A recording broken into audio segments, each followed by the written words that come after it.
Hey, be honest. You've probably wondered about this at least once, right? If you live in Seoul for a month, how much does it actually cost? If you look on YouTube, some people say you can live cheap. Others say it's really expensive. It's completely mixed. But here's the problem. There are almost no videos that tell you the real, realistic cost. People either make it sound too cheap or way too exaggerated. So when people come without preparation, they get shocked, especially foreigners. First, they're shocked by rent, then food prices, then overall living cost. But I heard something interesting.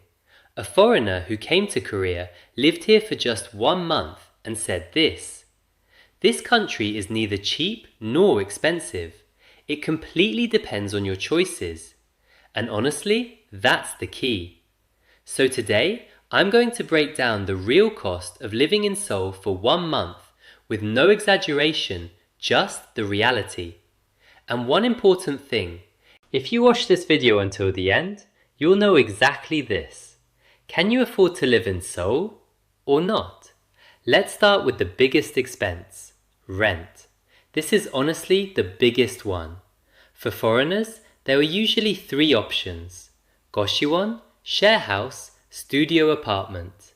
A goshwon costs about $230 to $460 per month. It's cheap, but honestly, it's hard to live there long term.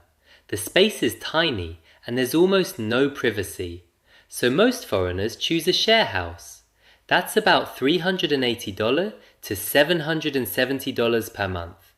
You get your own room, but share the kitchen and living space. It's actually decent value. Then comes the studio apartment.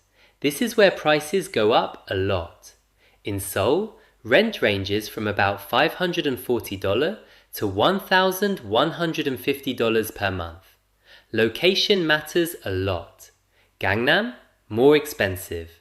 Outside the city, cheaper. So realistically, most foreigners spend about $540 to $920 on rent. Next, food.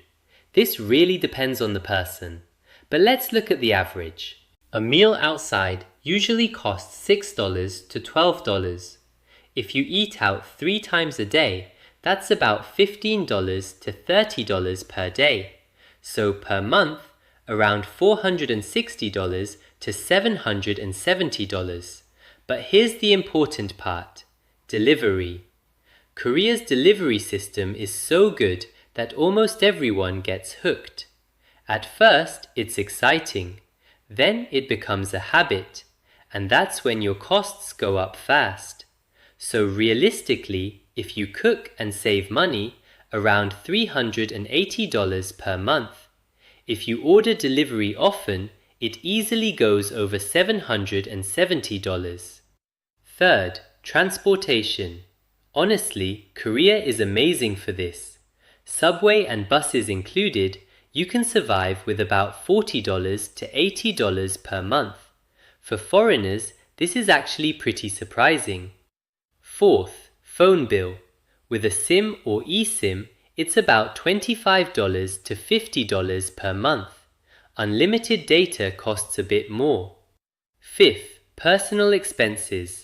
Cafes, shopping, random spending. This varies a lot, but on average about $150 to $380 per month. Now let's add everything up. Rent $540 to $920. Food $380 to $770. Transport $40 to $80. Phone $25 to $50. Other expenses $150 to $380. So the total is minimum about $1,150. Average about $1,500. Comfortable life $1,900 plus. This is the real reality. But here's the most important point. Is Seoul expensive? No. Is it cheap? Also no. Seoul is a city where your lifestyle decides everything.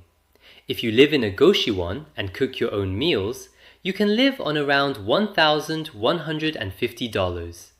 But if you live in a nice studio, order delivery often, and go to cafes regularly, you can easily spend over $2,300. So this is the key. Seoul is not about how much it costs. It's about how you choose to live. And one last thing. Seoul is not a city you can't afford. It's a city that becomes expensive if you live without thinking.